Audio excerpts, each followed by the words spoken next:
va vraiment dans un endroit où personne ne va habituellement.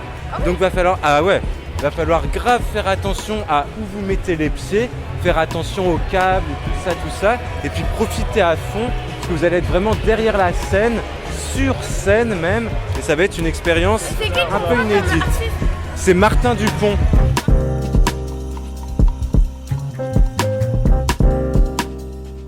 Celui que vous venez d'entendre, c'est Yann Le Nabasque, attaché à l'action culturelle du Festival des Transmusicales à Rennes. Et là, il s'apprête à emmener 5 adolescents dans les coulisses du groupe New Wave français Martin Dupont. 5 ados au parcours chaotique, placés en foyer ou en famille d'accueil par le centre de l'enfance d'Ille-et-Vilaine. Alors, pour oublier le quotidien, les éducateurs, en lien avec le Festival des Trans, leur ont composé un parcours taillé sur mesure. Entre les coulisses d'un concert et l'interview d'une star émergente, comme la chanteuse rennaise Odonella, dans ce nouvel épisode du podcast Les gens du coin, je suis cette jeunesse souvent oubliée par la culture. Moi je m'appelle Nico, je suis éduc au SAGE, un service d'accueil du jour au centre de l'enfance. Pourquoi c'est important que ces jeunes-là viennent aux trans ? C'est une ouverture, en fait pour eux ça permet de découvrir le monde de la musique, le monde des concerts, aussi un peu le monde de la foule. On a fait 2-3 petites immersions et on a vu que c'était pas si simple. Se retrouver avec beaucoup de monde en proximité, une ambiance musicale assez forte, assez poignante, vibrante. Donc là, on est obligé d'y aller par petites touches et travailler le côté émotionnel et c'est des premières découvertes. Déjà, je m'appelle Lucas, j'ai 17 ans. Je suis là au centre de l'enfance par rapport à une histoire qu'avec mon père et faire une longue histoire. Et en vrai, d'être là aujourd'hui, je suis content d'être là et de pouvoir avoir des concerts et tout. Et même entendre des musiciens qui connaissent leur métier et tout, et même les interviewer, je pense que ça va être cool aujourd'hui. Ouais. C'est les petits choses d'oreilles là. Mais il y en a, on va en prendre en haut. Mais tout à l'heure, vous allez en balance. C'est très important que quand vous rentrez dans la salle de concert, mais même, pas que pour la balance, pour les concerts, vous ayez bien des bouchons. Ok ? Si je mets mes AirPods, je pense que c'est important de vraiment mettre des bouchons. Je vois que toi, tu es vraiment hyper intéressé par le micro. Oui. Comment tu t'appelles ? Hugo, j'ai 13 ans, je suis en famille d'accueil.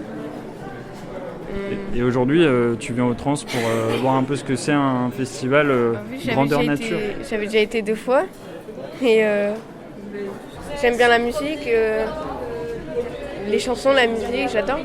Moi c'est Tommy, je suis en transition et je fais partie des trans. Voilà. Toi t'habites où là ? C'est quoi ton histoire ? Moi j'habite au centre de l'enfance de Henri Fréville à Champy. Et j'ai été 13 ans en famille d'accueil. Mais je suis partie parce qu'elle fait une bêtise et... Tu peux nous raconter ce que c'est habiter en famille d'accueil ? En fait la famille d'accueil c'est un lieu de vie. T'es dans une famille qui a elle-même des enfants ou pas. Et t'es avec d'autres accueils. Toi, ça t'a fait du bien ? De mon point de vue, c'est mieux que le foyer. Et quand je suis partie en foyer, j'ai rechuté plus d'une fois. C'est quoi ce que t'appelles des rechutes ? J'ai fait plusieurs tentatives de suicide. Je me suis scarifiée plus d'une fois. Et là, ça fait un mois que je suis pas allée à l'hôpital. Non, 2. Ça fait un mois que je me suis pas scarifiée. C'est génial. Et de toute façon, je veux plus retomber là-dedans. Le fait de découvrir des artistes, c'est bien. D'avoir des interviews avec des artistes, c'est bien aussi. Et vous aussi, être avec un intervieweur, c'est juste improbable. T'as pas ça tous les jours. Et du coup, c'est génial. C'est important d'apporter un peu d'intérêt pour vous ? Oui.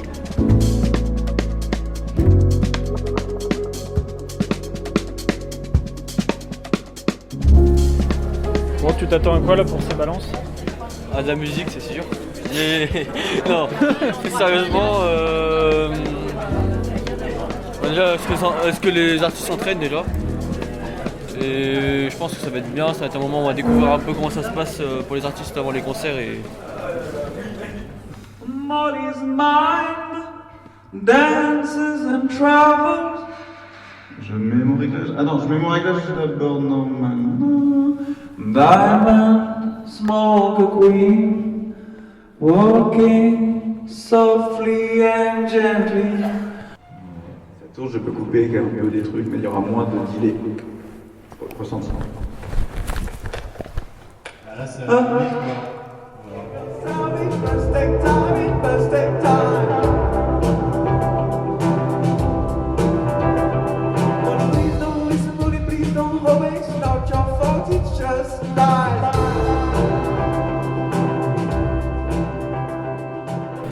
Alors c'était comment? C'était extrêmement bien. Et extrêmement fort surtout. Heureusement qu'on avait nos bouchons, hein, parce que...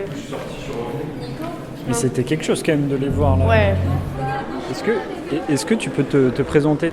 Oui, moi je suis Jeanne, je travaille au centre de l'enfance, au SAGE. Voilà, je suis éducatrice. Pourquoi c'est important aujourd'hui que ces jeunes-là soient dans les backstage du Festival des Trans? Et ben déjà c'est trop cool qu'ils puissent venir parce que je crois que c'est un truc auquel ils n'ont pas toujours accès. Et puis ça leur permet de comprendre comment ça fonctionne. Puis on va rencontrer des pros pour qu'ils comprennent le fonctionnement d'un festival, pas que des artistes et tout, donc c'est chouette.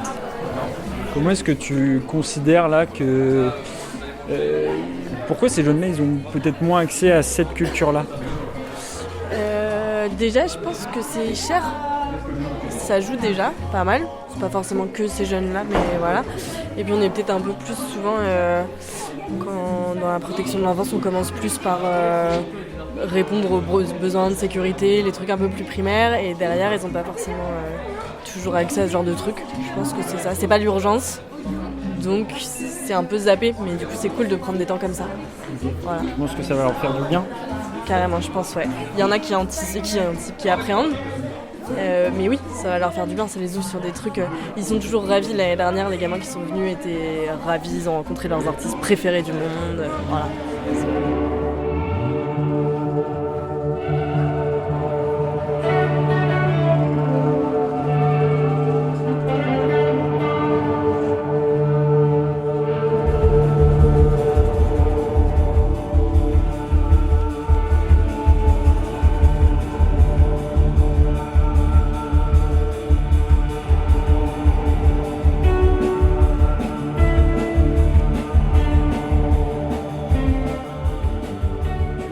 Tu viens de voir un concert, qu'est-ce que t'en as pensé?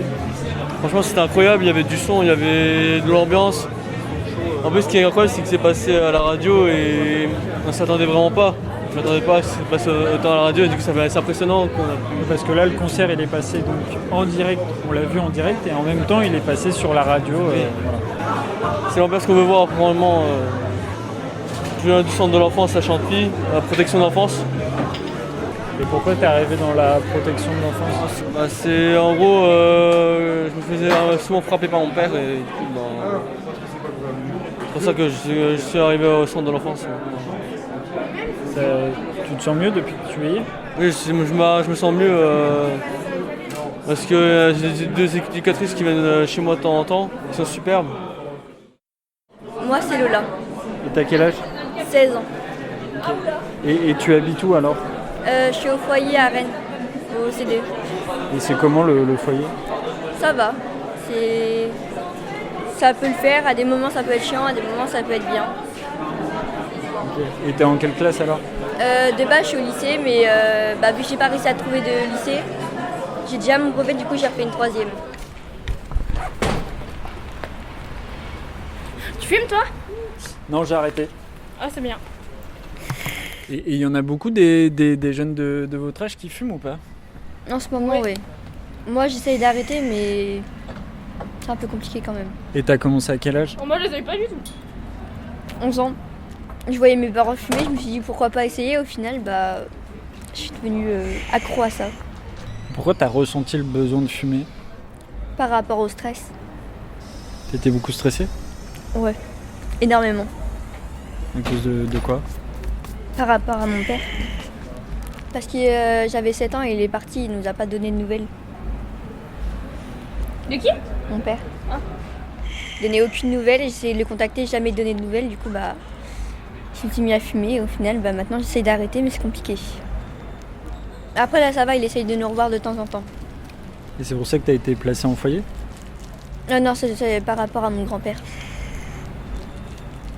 T'es allé dans Ça le va. centre Quel centre? Le centre équestre? Lequel? Bah, celui que t'as dit à Berne, là. Ils prennent pas. Oh merde. Mais pas en stagiaire, genre en. Ah, en cavalière, je sais Ouais. pas, faut que j'aille voir. Et t'as quel âge déjà? Bah, j'ai sur mes 16, au mois d'avril là. Et Mes pires ennemis. Non, c'est les gendarmes. là, tu reconnais les sirènes? Ouais. À force, on a l'habitude de l'entendre. Et tu veux faire quoi plus tard? J'hésite à être en cavalière professionnelle et aller en Belgique ou sinon en maître chien. Comme ma mère me dit. Oh, je suis un gamin. Mon psychologue m'a dit aussi que j'étais extrêmement mature, surtout à mon âge. Après, des moments, je peux être une tarée. Hein. Je peux faire des conneries, mais des conneries.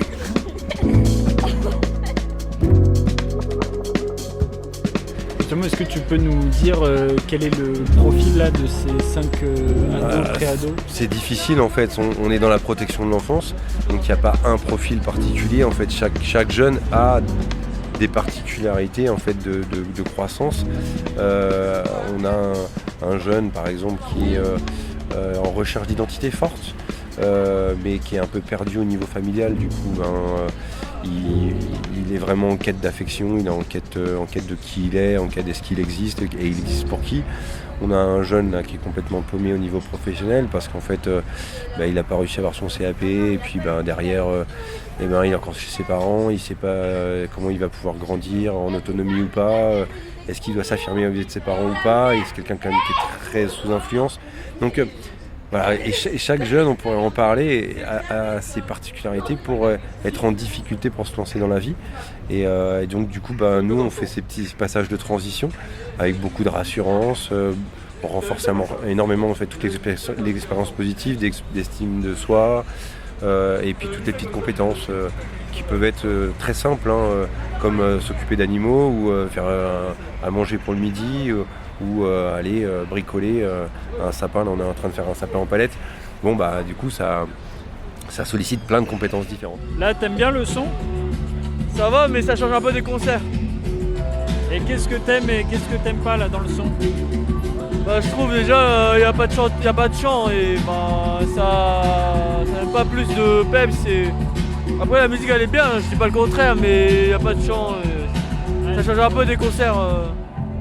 On va vraiment dans un endroit où personne ne va habituellement, donc va falloir grave faire attention à où vous mettez les pieds, faire attention aux câbles, tout ça, et puis profiter à fond, parce que vous allez être vraiment derrière la scène, sur scène même, et ça va être une expérience un peu inédite. C'est Martin Dupont. Comme Antoine Dupont, sauf qu'il n'est pas rugbyman. Ça serait plus son père. Non, c'est pas son père. Comme dans Tintin. Comme dans Tintin, c'est vrai. À ton avis, Yann, qu'est-ce que ça leur apporte d'aller en backstage? Déjà, ils vont voir quelque chose qu'ils n'ont jamais vu avant. Après, il y a le côté quand même un peu gratifiant de se dire je suis allé dans un endroit où toutes et tous n'ont pas forcément accès, donc c'est plutôt chouette. Ça leur permet aussi d'avoir un aperçu de comment ça s'organise derrière, etc. C'est quand même assez impressionnant, il y a plein de câbles dans tous les sens, plein d'équivalents d'échafaudage, etc. Donc je sais pas, ça crée une espèce d'imaginaire. Je trouve que ça permet ça crée un lore, ça permet de bien se plonger quand même dans le côté festival, musique et tout. Donc je pense que c'est un bon point sur plein d'aspects. Je suis sûr qu'ils vont kiffer. On est Hall 4 là. Est-ce que t'es déjà passé à la télé? Non, je suis jamais passé à la télé. Tu voudrais pas passer à la télé? Non, ça m'intéresse pas trop. Je préfère qu'on aille en backstage comme ça.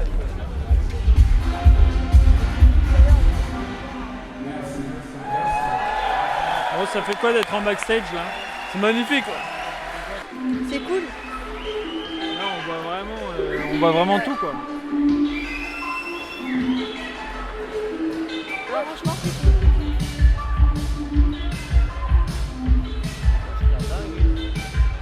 La dinguerie.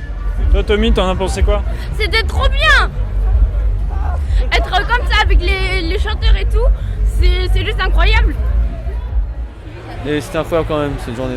Et je remercie les Transmusicales et tous ceux qui ont pu participer à tous ceux qui étaient là pour encadrer les transmusicales, j'ai trouvé ça incroyable. Franchement, c'est la meilleure que j'ai passée. Être avec toi, Raphaël, être avec les éducs et avec mes amis, c'est génial.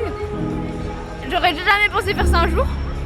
Et là, ouais. Et là, c'est juste génial.